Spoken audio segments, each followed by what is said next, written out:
As the 230 turn rolls in, Confederate's still unable to get any new orders. We got the earliest forces marching down towards Gettysburg, beginning to deploy because of the risk of the 11th Corps hitting them. Again, I'm not sure how this is intended to be handled. The Union's in a little bit of trouble over here on their attack because there's flanking Confederate artillery on both positions.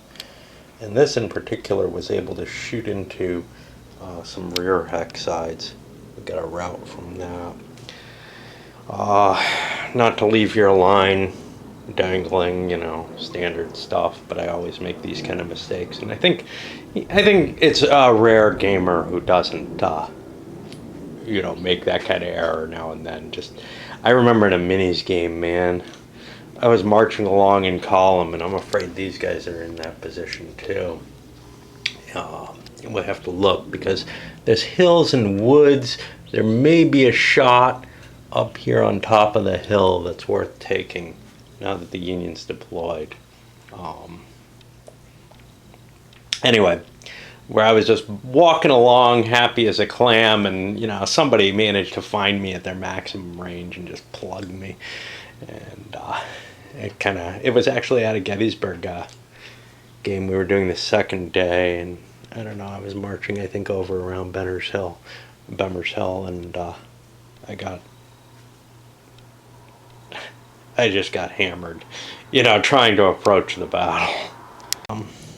So with the Union, let's take care of the couple of fluke stoppages. I got the 1st Division and 2nd Division in battle, and they're both fine. Now the question comes to the attack recovery. And the question is, do I have any wrecked or dead units? Geez.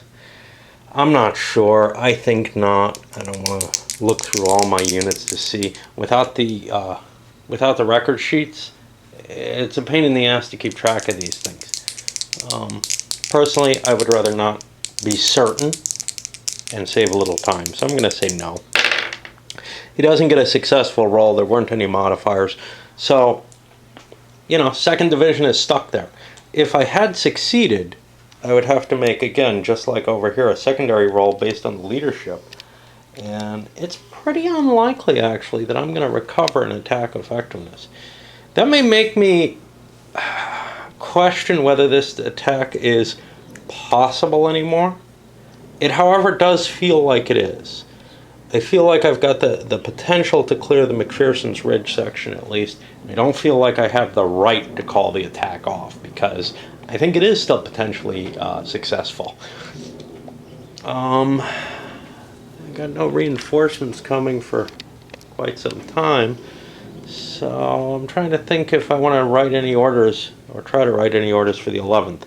Now, here's the deal. In the game, this may be a holdover from CWB, but it never made sense there either. Hey, you don't have to write your order before you roll for it, but you should know what it is. I'm not entirely sure that I'm convinced that even that makes sense. What's the difference whether I roll for an order without knowing what I want? It's not like, it's not like there's anything in there. Either the order fails to come into my General Howard's mind, or it doesn't. And if it comes into his mind, I can make it up at the time. So as far as I'm concerned, I don't see any reason. I think what I'm going to want to do is release that reserve and push it up in front of Gettysburg. But let's see if Howard comes up with an idea. Nah, he thinks we can hold. We can hold. They're not going to go through Gettysburg, man. They're not that stupid. All right, so I'll just continue with the attack, etc. One thing I like about this system, I just counted this out. About 14 hexes from these guys up here who are marching by on column. And in most systems, this would be a problem. But in this one, the distance is too great. I can shoot at them. I've got 6 guns at 14. That gives me 4 column shifts against, puts me over on this -A table. I would get 2 to the right for a rear attack because it's in column, And that would get me out to a reasonable column to take pot shots at. But that doesn't apply in this game. If I'm more than 10 hexes out, or I think it's 10 or more, I can't take that offensive advantage, and I can't take the disordered advantage either. So you can't just plink targets, you know, that are way across the map with any expectation of doing anything effective against them because of their formation or status. I actually really like that. It prevents that kind of... So what happened in the situation I was talking about is the board was actually split. I think right between cemetery and culps, but it may have actually been here on the approach to culps. And I was over here on another side of the board, on another table, and they basically traced a line that I couldn't even notice because somebody's ass was in my way as they were moving their pieces or something. But yeah, you know, I really like this. The Union's not going to take the shots. Ammo's low. Ammo's a difficult situation for both sides. And until I get some kind of wagons on the board, I don't want to take low odds attacks at all. The Union's gaining some pretty good ground over here. Brock is still there, but Davis is just gone. Hitting over here. Archer's pretty weak, of course, but I think that's Pettigrew out there. Yeah, Pettigrew is pretty solid. I think I do not have... Yeah, I'm hoping I don't have a flank exposed. I'm afraid I did again. This routed unit out here, this is like the old CWB system. You make a die roll, see if they rally. If they don't, they have to retreat, in this case 6 hexes away, out of small arms range, and then a little bit more. We'll see what's going to develop. No, we're almost up into our reserve position. These guys have to kind of, you know, half deploy or whatever. It doesn't really define what Army Reserve is, but I assume they have to be in column just like they would in regular reserves. It's something you do not want them to get hit. Alright, well, Ewell ordered Rhodes into action, pushing down along Oak Ridge. Goal is to hit the seminary. That's going to free Lee up very shortly. Next turn, Lee can start trying to issue orders to Hill. Get things moving forward there. The Union got a lot of time to play. What you'll notice, though, is the Archer... Well, Davis is gone. Archer's barely there. Brock's pulled behind the hill to provide some defenses. Basically, there's a big gap there. The Confederate line was just about to crack. The only thing that was holding them up here was what's that? Pettigrew, I think, not Pender. I think it's Pettigrew. Back there. The Union may want to consider, probably wants to consider, doing a voluntary skedaddle. It looks to me, well, they may not need to go that far. Can they call off the attack? I don't feel like they can. This still seems like it has some opportunity for success. The problem is, it's only part of the attack that I feel has any opportunity for success. I don't think this Union line does, but they can kind of redirect their positioning a little bit and fight straight on. You can see here, I lost some grape shot, actually, canister up there. Meanwhile, Gordon is deploying. He's going to move against the one area near Gettysburg that's defended. We're going to try to push the rest of the units through Gettysburg. Some of Rhodes' stuff automatically gets linked up. It's kind of weird because there's contradictory rules in the game. Trying to remember where it is. In the order of arrival, it more or less indicates that Rhodes' sharpshooters all over here. are linked over here to Early's command. On the other side, though, within the rule book for the scenario, seems to indicate that I could deploy those sharpshooters as part of this command. I went with the more restrictive version, but I would guess you could probably take it more liberal, and I would rather have done that because they would be very helpful, providing a light pressure from the rear as opposed to here where I don't know what the hell they're going to do. I've got a lot of troops in kind of a clear way, but by assigning them to this, maybe they'll be helpful in an eventual attack on Cemetery Hill, because the Union's kind of left itself open in terms of Gettysburg, at least. All right, well, we're on to the Union turn, and I think I need a break before I go on to it. The game, this happens with any Gettysburg to me, because it's sort of this meeting engagement. It starts out really easy. We've been going through the easy part of the game, but now it's really beginning to heat up. Even when you're free to use all your pieces in something like Terrible Swift Sword or largely in Thunder, and those early stages are pretty light. I've slowed down a lot in my gaming, and I think that's obvious just in terms of, I should have been able to get through these turns basically at about, I think they take about equal time to the amount of time passing, 15 minutes for a full turn. It's about what went by with the early turns, but as more and more of all these reinforcements come in, as more and more salients of attack are opening up. It's one thing to play over here on a single map, kind of like a normal, small magazine game or something, and it's another to start spreading along that whole fishhook once if it develops. We'll see. Lee was unable to get any kind of orders attempt off. You still got Pettigrew over here holding things down.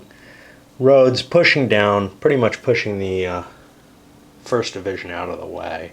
There's still a little bit here. There's no question that, there's some resistance, but they punched their way through a hole here, and it just doesn't look like it can hold up to that. These things just are not that sturdy once they've come under some fire. Got Ramseur coming in over here as a backup. With the orders under, what is that, Early up there, I think. Things are kind of weird. I deployed Gordon to kind of screen the columns coming through Gettysburg. This looks terrible for the Union. It looks like Confederate forces are going to march up onto Cemetery Hill if I'm not careful, lucky, whatever, and be able to take that. I've got to do something to get this line moving. Units are even less flexible than they are usually under the CWB system. No chance of initiative or anything like that moving a good leader out of the way. You can you can change orientation and stuff like that, but you can't just shift a defensive line back easily. I can fall back a little bit, but I don't know if that's going to get me a coverage of Cemetery Hill. And this is a very worrisome position where it looks like the 11th Corps is getting itself outflanked just as the 1st Corps is getting hammered over there. It's going to be not a good situation for the Union. I've got Hancock coming in. He's on fire. He's going to be able to issue orders more quickly. He's also he splits the command with Howard, though, and I gotta look up to see just how they divide things. We're here at 3:15 or whatever, and Lee managed to get off some orders to Hill. It's actually pretty likely he'll get the orders off. It's just a question of how much delay there's going to be, and because he's not so sure, that's 4 or 5 turns, a little over an hour. That's not so bad, but that's before Hill can start checking. Remember, Hill's a crappy leader, so unlike Lee, he's not likely. Lee's got a +4 to his attempt to get the orders off. Hill does not, so he needs to roll a 10 or better to get his orders out. Unfortunately, his orders are attack orders to push forward, charge down to Cemetery Hill. He's probably not going to be making them, but he did manage to get his front units into a better positioning, and you can see Rhodes pushing forward. No fire, actually. Rhodes was running too hard to fire. You got Ramseur pulling up here, Dole over here. Over there,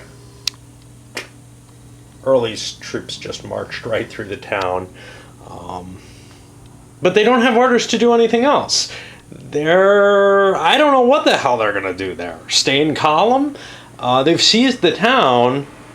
They need orders from Lee to do something else. So actually, I better start moving Lee, because that'll let me give him orders later. I'm not sure if orders center on the commander anymore, or if they center on the headquarters. I've been flinging... It can't be the Army headquarters, because Howard, Reynolds, and such do not have a headquarters. So it's got to be the normal CWB style rolls. I got to get him moving out that way. 1, 2, 3, 4, 5, 6, 7, 8, 9, 10, 11, 12.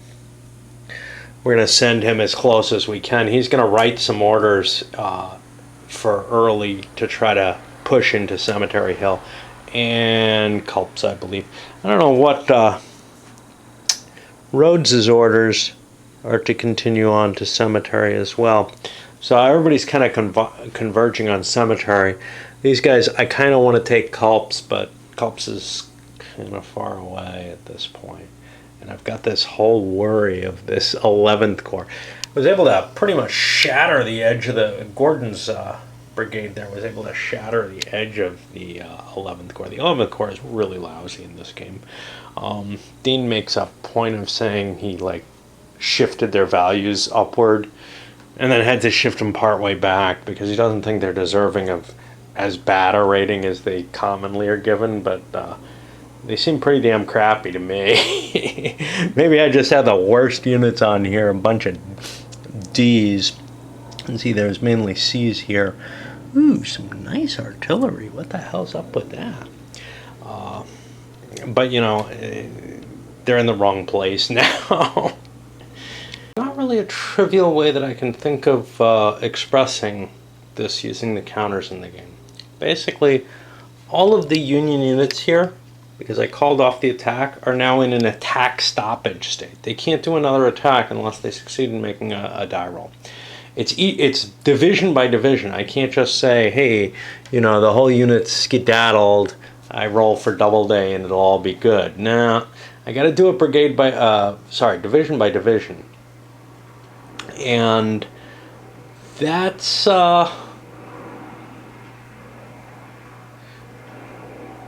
troubling because I don't have a way to indicate that they're in this status. I guess I could use the status column that I'm using over on my chart, but again, there's nothing in the rolls that kind of, you know, suggested some solution. That's probably what I'll end up going with, where I'll mark them somehow as eligible for attack again, based on the orders that they once had. We're also, and this is entirely my fault, in a position where the 11th Corps and Early are in kind of a race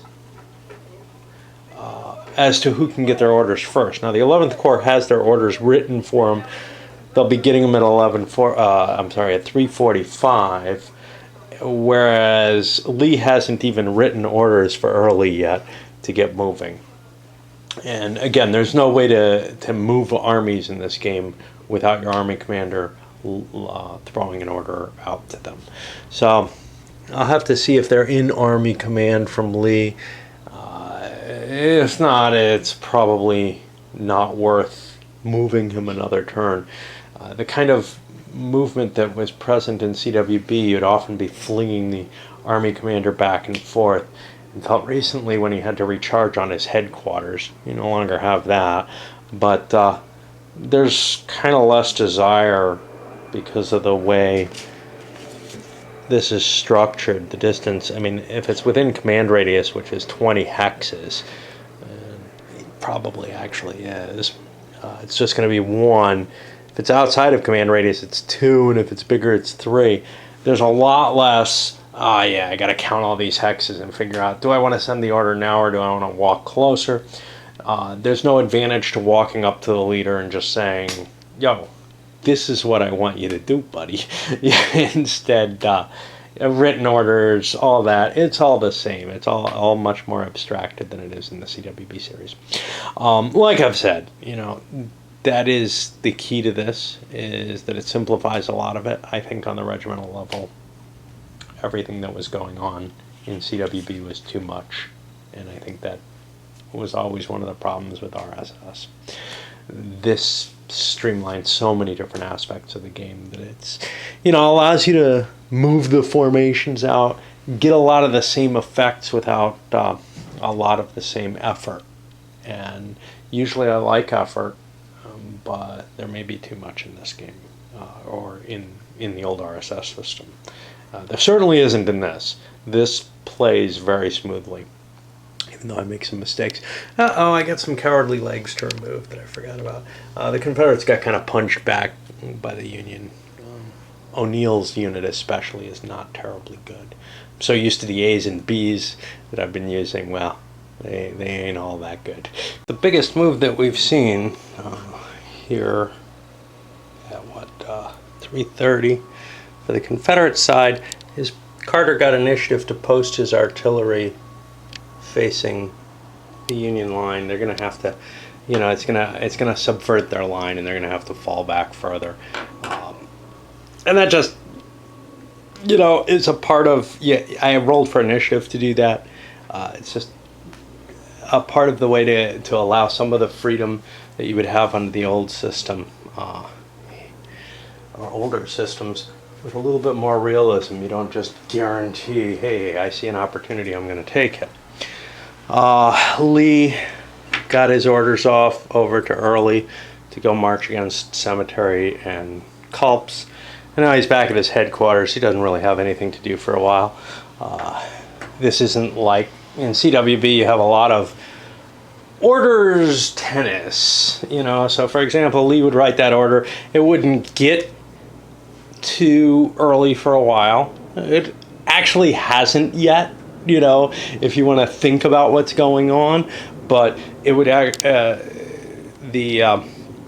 the CWB system would explicitly kind of track the guy carrying the order. It would explicitly then track the guy opening the order and his reaction to it. Do I get this? How confusing is it? How much effort's it going to be? So you get an idea of how long the delay is going to be. Here you don't have those ideas, and those ideas actually caused problems. First of all, you might change your orders because you saw you got into a bad delay when you didn't expect one, or if something got discarded or distorted or whatever you want to call it, the Army officer would have to stick around and rewrite the orders the next turn. There was a lot of kind of annoyance to the order system in the old system, and this one actually has cleaned up a lot of that, and I like that. Okay, the Union's having some success in at least pushing back some of the Confederates here. Iverson's command, for example, had some trouble getting through the woods. Also posted some artillery batteries up here, counter battery fire against this one gun.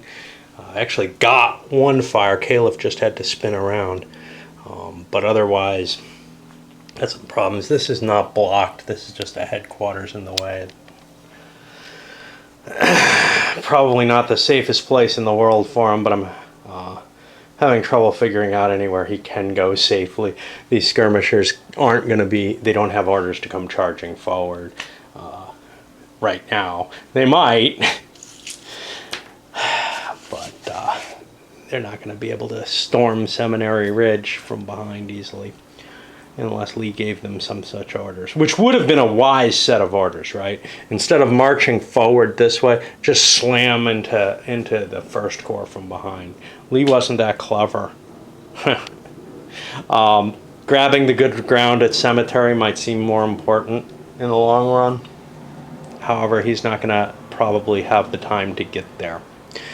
These guys have to stay out here until after 4 p.m., 4:15. That's not that much longer though. We're at 3:45, so I don't know if the First Corps has to, I don't think it's very likely they're going to stay in position too much longer. I got Hancock coming up. He's going to be able to reevaluate the situation and give them orders. Right now, Howard can't give them orders, and moving Hancock into position before I roll for his orders seems like a good idea. Oh, actually, I could have gotten them to them quicker. I don't know. I'm just so unused to the system here. All right.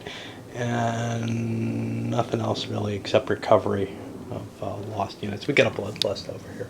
Bloodlusts are very rare in this game just because the unit has to be adjacent for it to apply, which I find kind of, I don't know, it makes it sound too much like what the name sounds like, which is bloodlust, whereas the effects are really just sort of this steely determination. I don't know how much it makes sense.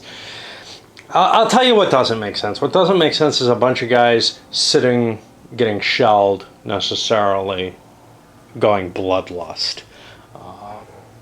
But you could see them taking a resignation of, the word doesn't make sense, but you could see them taking a certain resignation of, okay, we're good, we'll sit here, we're not getting hurt. I don't know. How much does that apply to charging out across the field, though? Doesn't make much sense. My reluctance to charge in this game actually helps that, in the sense that I have a certain layer of reluctance which doesn't make me want to just come flying across the field and take essentially 2 closing rolls, the opening volley on the charge table, all that. I want to move forward and kind of soften them up. Well, the problem is the closing roll, if you're charging from adjacent, you get a penalty. You can't, once you're kind of settled into a close firing range, it's very hard to push that extra little distance. Whereas if you start from a distance, if you want to gain ground quickly, you can.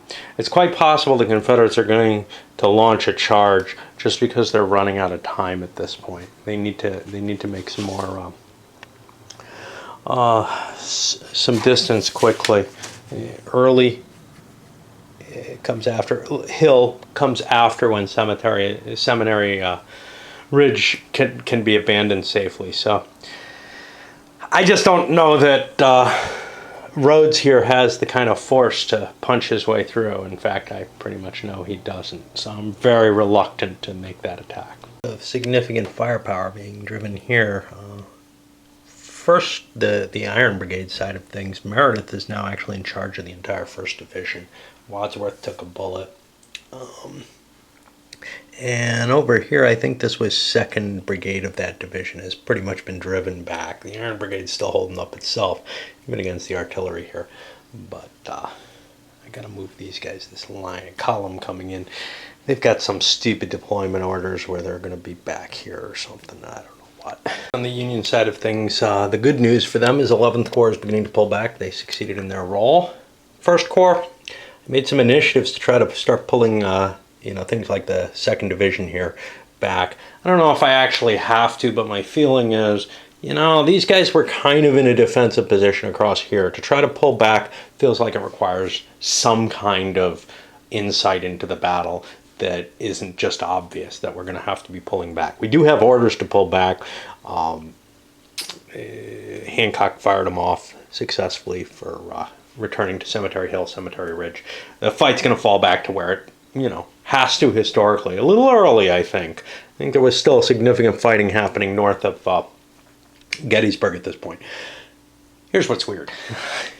So at this point, Rhodes and Early become lousy, especially Rhodes. He becomes a 0-0 leader. Early still has significant effect on morale, but he's not a great commander anymore. And that's going to hinder things.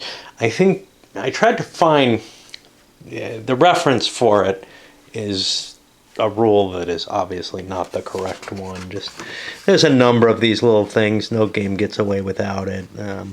Kinder here because I don't know. It says 1.0a. I go look at Last Chance for Victory 1.0a, and that's the breastworks rules. That ain't going to be it. I think it's going to be, the only thing I can think of is the Rhodes and Early rule 3.1b, which says the order of arrival gives that factor. I think this is the one way. Early and Rhodes do not flip to their zero rated sides. I think that's the one exception to it that I remember from the rule. That only happens if the seminary is taken before the end of this next turn. They flip before that, but yeah, it doesn't really matter. It's not going to fall.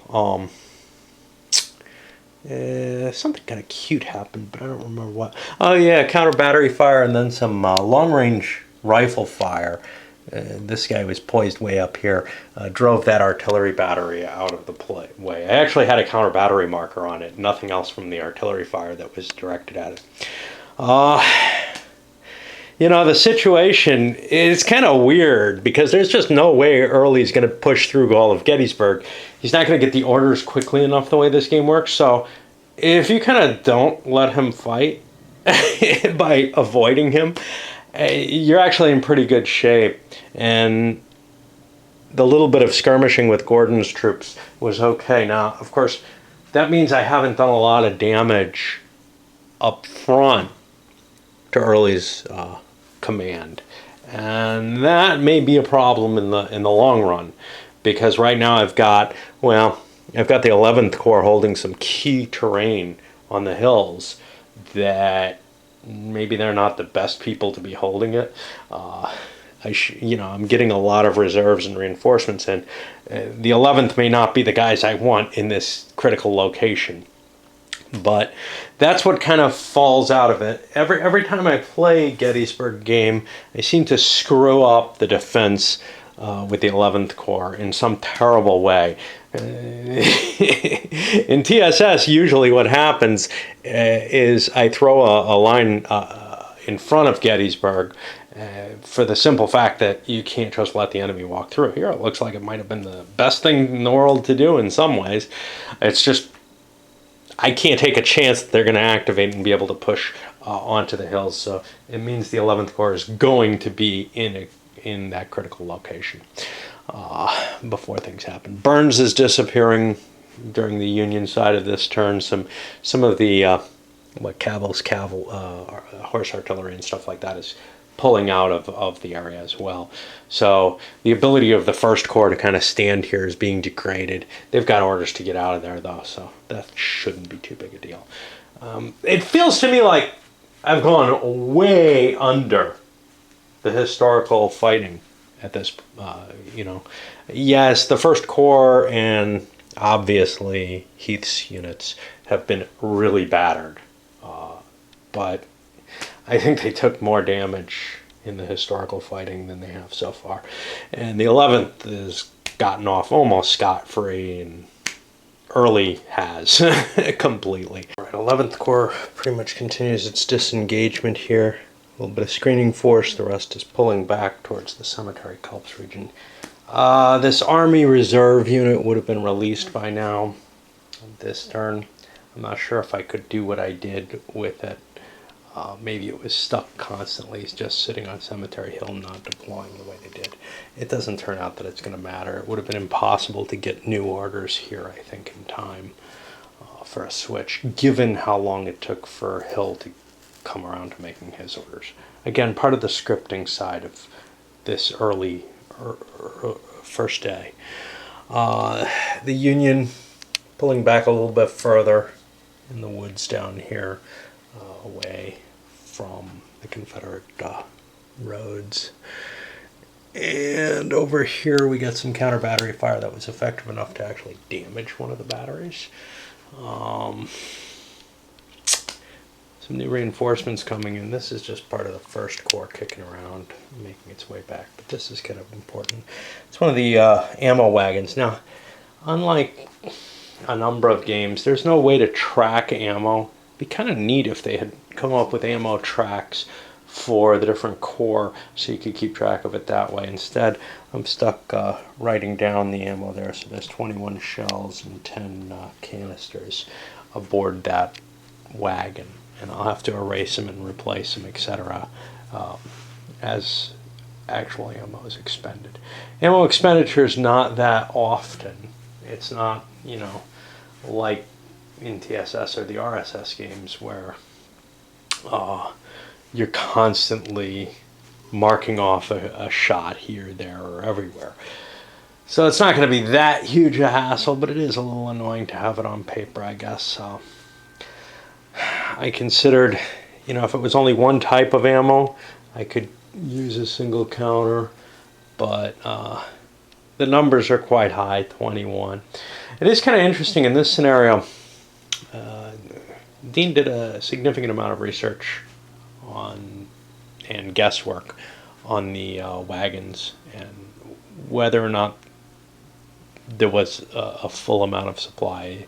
Conventional wisdom is that the Confederates didn't have a whole lot of supply for ammo, but that the Union did. But he tracked down a number of cases where, you know, there were corps that were out of ammo, or that there was complaints about wagons not having been brought with them. And apparently, like, the First Corps sent its wagons back to a centralized depot rather than bringing them with them for the battle. The 11th Corps does have its ammo. That ammo is, I believe, available for the First Corps as well. In general, each corps is limited to its own wagon, but there are a couple of exceptions for the Union. The Confederate ammo is all going to be off map. They haven't arrived yet. All right. It's very easy in a fairly complicated system to just forget a rule completely. I've been doing that for a while here. I've been forgetting about the zeros rule. So Rhodes' command has been pushing forward without me checking each turn. I don't know how much effect it really has had, but this turn I know people moved 3 movement points and fired. For the most part, they've been in close enough contact that it hasn't really been an issue. Perhaps, but I think this turn it would have been necessary to make rolls. It's too late to go back. You can see I've already kind of pushed my way through the punched a hole in the Union line again. They'll fix it. One thing about this game, because it doesn't have the offensive and defensive fires, the morale effects are a little less than you're used to. So, you know, hey, I'm disordered. I'm not kind of out of the business next turn. I can march that right back in there, and it'll be a shaken unit next turn. At the end of the turn. I don't have to make a morale check off of it, though, from the defensive fire. And that kind of does change the pattern of the game. I don't know how terrible it is, because there's sort of an exploitation effect to the move and shoot, move and shoot, move and shoot aspect, as opposed to one big move phase and one big shoot phase. I haven't really seen that take effect either. I'm not sure that that's going to change the pacing of the game greatly. The only time you used to see that in a CWB game was when there was a lot of close combat, because that was resolved during movement. So you could really kind of plow a line open that way. Now, in this game, you're able to kind of break open holes in the line and set up good opportunities for flanking and such not, just by the normal fire mechanism as well, which kind of takes some of the reason for doing the close combat away, maybe? Okay, I'll say one thing. Getting attack effectiveness back is really, really difficult. I made it through the first die roll, once you've taken any losses. I made it through the first die roll with the 3rd Division here, but it basically has to roll 10 twice in a row. And these units are really wrecked. I mean, they can provide defensive holding, but they're wrecked in a way that CWB wrecked units aren't wrecked. You know, like a wrecked division, a wrecked brigade of a wrecked division in CWB. Yeah, it's pretty nasty and it gets flung back. The particular units don't have much staying power, but if just the division is wrecked, and you got a couple decent brigades that you can throw forward, those can pursue a fight, and they tend to be able to take orders. Yes, the corps attack stoppage keeps hitting them. It's less likely, I think, for the fluke stoppage by a little bit. Because again, you have to go through a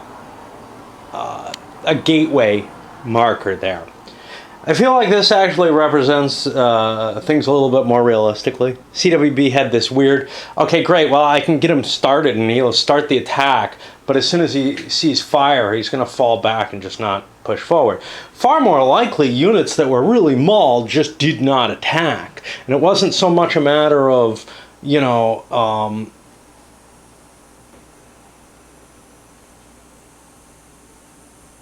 I don't know how to quite put it.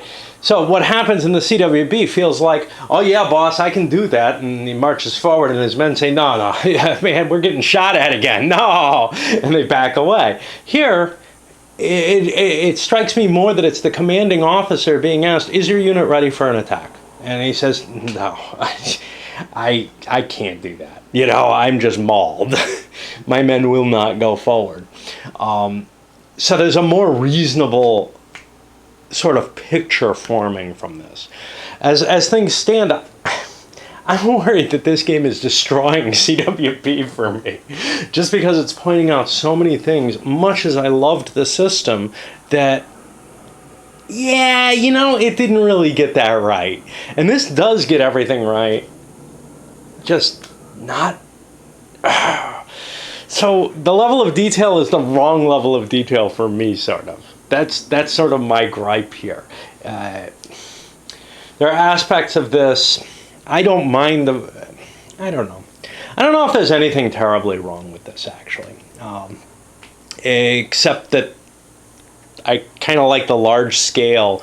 You know, for a Gettysburg battle, CWB has this wonderful scale.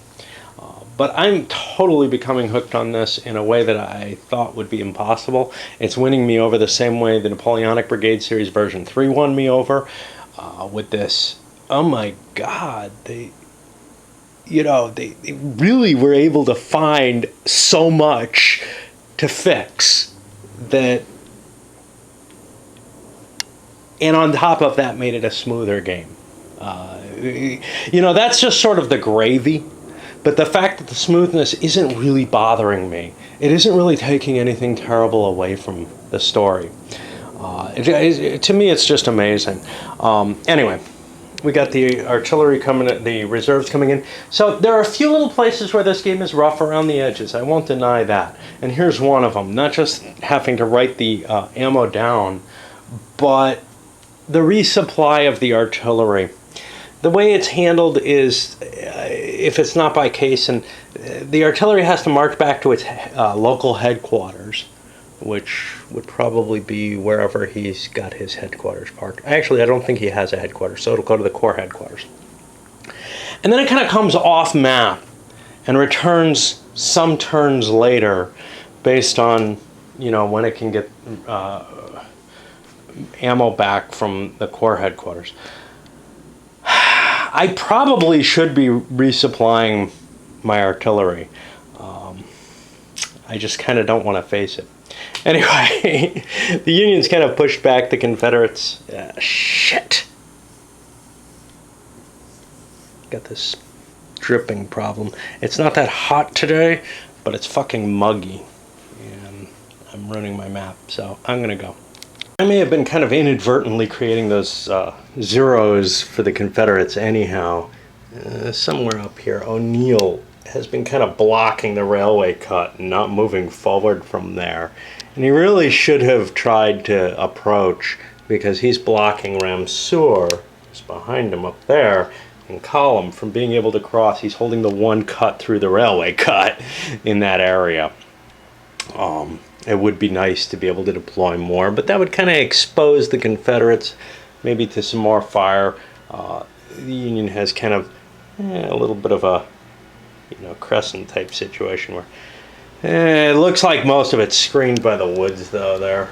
I don't think anybody's going to be firing up those hills or past those hills. One of the weird little situations in the game, basically nothing's happening except some exchanges of fire along the line there. And the artillery, the Confederate artillery, kept getting mauled by counter battery fire. Is trying to see where he is. Oh, he's going to be back here somewhere. We got Longstreet on the board. Now this is like some of that initial stuff by Reynolds. Longstreet comes on the board, goes and chats with Lee, and then he's withdrawn from the board. This is all historical, but it serves no purpose. You know, it's just, hey, you got Longstreet on the board, you can wander up, talk with Lee, and then he goes back off the board, and he'll come in later again. It's kind of annoying. The only real purpose it might serve, he's not allowed to issue orders. He's not allowed to roll for initiative. He's got no command. The only thing it could do is, well, he could conceivably, I guess, lend some morale boosts to stuff, and he can get himself killed. And that's really about it. Something important. As soon as Gettysburg fell, Dole was supposed to march back up and join Rhodes. Maybe he didn't quite realize that. Anyway, he started that process now because I've got Early getting his command orders, and you see he's beginning to deploy here. Hayes moving down here. Gordon is trying to take the center there. We'll see how this works out. I've got the artillery station to go up to Smith's Ridge and kind of provide some fire support from up there. If they do it from back here, I think they're barely out of small arms range, so they can start providing some fire support in that direction. Over here, Rhodes is pushing a little bit harder now. He's got the sharpshooters along here. He's planning on pulling Dole around and use the sharpshooters more to the side, just because I can't keep Dole in command where he is. He's got to move his way forward. The artillery is able to actually shoot over these sharpshooters because it's far enough away that they can arc the fire, as long as they're not shooting units that are right next to the Union units. Hill's still not doing anything, and his huge force is just trailing on, getting behind Hare's Ridge there. None of it can move forward. None of it is throwing its support in. Lee gave orders, but they haven't been succeeding. This started in 4:30. This Early got his orders at 4:45. I kind of cheated and started moving everybody right away. Forgot to make all the rolls. Oops. It's just, you know, it takes some getting used to the system. I don't want to undo what I've done, so I'm going to assume those are all accepted orders. It's not that big a deal. The Union... the one thing that is a big deal is that this is going to be a coordinated attack, and that's never an assurity in this system because of the breakdown. I think we'll just live with the fact that I screwed up there, along with a lot of other screw-ups. That's the nature of getting used to a system, is you make mistakes, and they're largely believable ones. You know, it's not unreasonable that Early coordinated an attack. Interesting moment, though, to look at the difference between, say, playing an opposed game and a solitaire game. In a solitaire game, I feel perfectly free. I could go either way. I could have backed these movements back, rolled everything up again, maybe. It's not worth the effort. If I was in an opposed game and an opponent did something like this and told me, I'd be like, oh shit, well, that sucks. Let's just play it. Just like I do in the solo for the most part, usually. If I was faced with this and I had made this error, which happens, this kind of thing happens sadly way too often when I'm playing, opposed or not, I'd put my head in my hands and kind of go through an initial wonder, should I even mention this? You know, I mean, my opponent won't be aware. He's not paying that much attention to me. Probably end up saying, yeah, I think I cheated. What do you want me to do about it? You know, and explain the situation. And if it was really putting them at a hardship, and, you know, I could see somebody saying, wow, this is kind of a hardship if you're hitting just as I'm deploying. But looking as the Union, I'm willing to say, nah, you know, it's not that bad. I can pull back and extricate myself before the Confederates actually hit. I may not get the great defensive position I want, but that's okay. But I could definitely see an opponent looking and saying, yeah, you're really you're putting a hammer on me that shouldn't be there. You shouldn't have even had a chance of succeeding until next turn. And as long as that's the case, I just think you're putting too much pressure on me. Can you back up a little and re-roll them? I don't care. And you know what? I think that's what we're doing, because this is a little bit harsher than I would like. I'm not going to back up fully. Just going to push things back into the town and fix this, because this is just too harsh. This is what I did, which puts things in an impossible game state, essentially. There would be no chance that the units could have positioned themselves as such without the orders to advance, and it's just as bad as before in terms of being something that couldn't possibly exist, but it has no effect on play, essentially. Yes, Gordon and Hayes are moving around a little more than they should, but they probably have stupid orders anyway. If I look at how I ordered them, they're crossing paths and stuff like that. So I'm just going to write it off as, a fair solution to the situation. Make them roll for acceptance before they actually start their attack. Put a couple of artillery. They're heading over to the 11th Corps. These are First Corps artillery. They're heading over to the 11th Corps to recharge their ammo. The First Corps got lucky enough to get its orders. The problem is, and I kind of cheated enough about the 11th Corps with this, there's not really a concept of a fighting withdrawal in this game. I feel like that's something that maybe I need to fudge here into place. These guys are all in column. They're doing a move order back.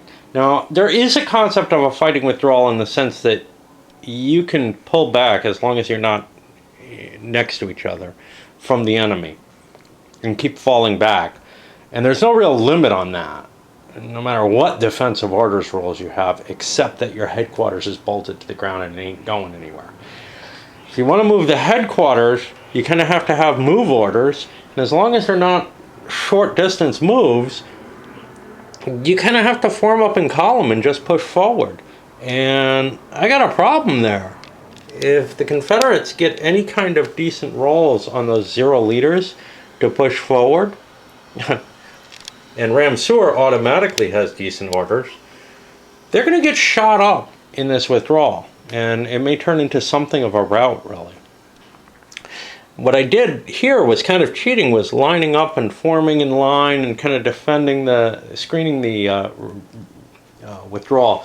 I think that should be allowed, and my reading of the rules doesn't really imply anything that allows that, and I think I should have done that with the First Corps, although the way they're kind of surrounded here, they were in a lot of trouble.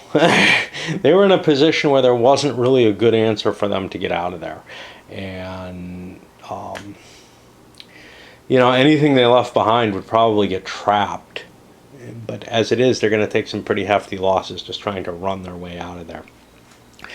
And maybe the price to pay for getting yourself in that stupid a position, though. All right, we're moving into the 5 p.m. turn. I got to set up. We got some Union troops at least coming in here. Got a line of the First Corps coming up. The artillery is still coming. And the First Corps took some significant losses trying to pull out of that space. The Confederates just swooping in, Dole coming in from one side, Iverson the other. Up here, we had a failure. O'Neill couldn't move, so he couldn't get within range. There is one thing, though. Unlike most games, most tactical Civil War games, where you can move as fast as the guy who's trying to get away, of course he can do this kind of fighting withdrawal. Here you can only move half speed if you want to actually attack him. I mean, unless you can melee him, but that's pretty unlikely given that they can charge back, nearly their full movement, unless you were right on top of them, in which case they can't get out anyway. So it's not quite as bad as one would think. Anyway, over here, only Gordon got an activity, and he pushed his way to go fulfill his orders. which are to go right high diddle up the middle, and that will really suck for him. He's going to drag his feet as much as I legitimately can until other units start forming up. But he does have to kind of get into range. He can't ignore the orders completely.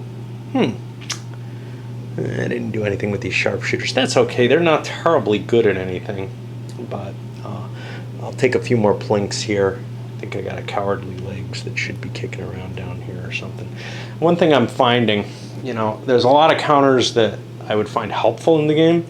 And I'll find the cowardly legs too helpful because usually, it's okay to have a few, but usually I'm resolving combats very locally. So I can remember, this hex, there was a problem, and maybe I need like 4 or 5 of those counters total for the whole game, because I don't think I've ever used more than 2 at a time, because I remove them as soon as that area is kind of resolved. Now, there might be a condition where, okay, I'm going to plink a shot over here. All right, now I got to put one there, but I want to see what happens down this side of the line. Where you actually do need 1 or 2, but I cannot see any good reason for the amount there are. Considering that there are other counters I would love to see, like some means of tracking the artillery ammo. I don't know how to cope with that, though. If those were counters, and that would work, you would still have the problem. There's off-board stuff. So when it comes down to it, I guess writing it down is as good as it gets. Putting out another player in another chart, take up some more table space with that. That's probably as painful an option as anything else. It just would be kind of cool if there were a handful of numerical counters, and I could probably make them. So here's the thing. If I colored some of these, one set could be for the regular fire, and one set could be for the canister, and just put them under the actual wagons. Of course, the fact that there aren't wagons in a lot of cases, that they're off board for the Confederates, for example, means that I'd have to, make up counters for those too or something to track them. So writing seems sufficient. It's not like you use them very often, I guess. I come to my problem, or one of my big problems with the kind of scripting this game actually has, which includes orders to go places. So the 12th Corps here has orders essentially to go take up the position on Cemetery Hill where it's supposed to. I'm going to have to fudge those because the 11th Corps is sitting there now. Now, obviously, historically, this situation doesn't actually, arise, but I got pushed back and had to fall back so hard, so fast because of the Gettysburg push through that I didn't adequately screen. Well, my 11th Corps is in okay shape. I would rather have the 12th Corps up on the hill defending it. But at this point, I'm going to probably be using the 12th Corps in a more offensive nature to try to put pressure, maybe cutting through here or something. It's going to probably park somewhere back here. It's supposed to park up on the hill itself. I'm going to probably put it somewhere else, have Hancock try to give it some kind of orders that, I'll take advantage of some kind of weakness in the Confederate position, especially, if I start seeing Gordon moving forward and getting hammered or whatever. We might well see that whole early command being weakened greatly. And here, of course, this is what seems to happen so often in games that I play of Gettysburg, which is this, I try to make a defense here, but it gets kind of outflanked. I'm not able to link the 11th and 1st appropriately. I can't do orders or no, I just can't manage it. I've also got a mess here. I forgot to move them again. This whole, who is this? It's like Anderson's division just streaming across here. Initially, I had guys on the road, and I was kind of illegally moving through them. I kind of said, what the hell, I don't want to move guys off the road, but it was becoming such a pain in the ass that I did move them off. But I've got basically 2 things parked here. Anderson, and then a lot of Pender is stuck there. And I guess Pender historically he's already moved forward, but he's sitting there right now. Hill's not doing a damn thing. I'm not thrilled with what it looks like for the Confederates. Yes, they've got the First Corps that they're chasing, and they're going to be able to get some more parting shots on it, I think, but not many. You know, this is long-range stuff if they're shooting up here, and then, well, Dull's in good position to turn on them and hit them pretty hard. Again, legally, I don't think that I could be placed this close, but I got nowhere else to go. And there's a certain level of this game where you just got to say, I gotta kind of follow orders, and I don't know what else to do. This isn't gonna be pleasant. It's not like I'm getting any huge advantage out of this. The only question is, should I be allowed to withdraw at all? And I think the answer is quite simply yes. I should not be stuck getting completely enfilotted from every direction possible. So I want to touch on one more thing here. Saying the 5 o'clock turn exchange, 58 New York 2 for 58 New York 1. Basically what we had is this is a unit that is not entirely there. It's about half present, and the other half shows up now. A level of detail that I guess some people would appreciate. For me, it's kind of a pain in the butt. You have to hunt down the unit, find it. It's not too hard. Units stay within their command and such on. So, you know, I'm searching 5 or 6 units once I kind of find where the 2-3-11 is. Then if it had taken casualties, and maybe it was in the dead pile or something, I'd have to figure out, you know, I'd have to apportion those casualties because, well, I mean, it's just a little bit of arithmetic, but you got to be kind of careful, I guess, mentally not to just move the number that's under there. You're adding this additional strength, so you have to put a new number under there. Nah, whatever, you know. Okay, so Hill accepted his orders. He's not moving anywhere, although I did move Pettigrew forward. I did an initiative roll for him just to make sure that I could change the orientation. That puts him in better position. We got Rhodes' command continuing to pursue down here. The rest of Early, Gordon and Avery, Hoke, whatever, are coming in. And you can see they've done a lot of damage just coming in with some distant fire. They found some units that were in column back there, just like these guys. Dole here is hitting stuff that's in column. Back here, Hayes did not launch an attack, and I've actually got a problem with Early's division in that I do not have a sufficient I don't have a reserve defined for it. I defined a reserve these guys, and I'm going to be able to define one here. Probably it'll be Mahoney because he's so far back, just to enable the continuation of the attack. But Early's division is going to be in kind of a little bit of trouble there, just in terms of that. I got a couple of these to take out of there. But we'll see if the Union can throw up a defense that'll hold the cemetery and Culps.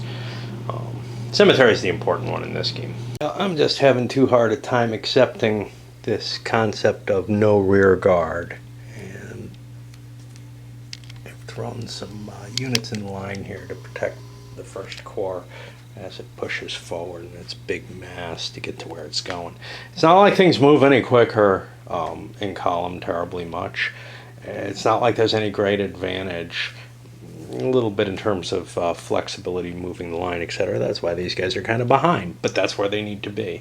That'll provide a little bit of defense, and you know, without allowing a rear guard, it just feels completely unrealistic to me. I've got a couple little things to clean up here. I don't know what's up with those routed units, whether they're going to make it or they're not going to retreat any further. They're pretty far away from the Confederates, but you're kind of getting a feel of what's going on here. This will be the end of this video, which is what, 5:15 p.m. and we'll post this one up. Probably get at least one more in for this game day, not play day, but day within the gaming universe.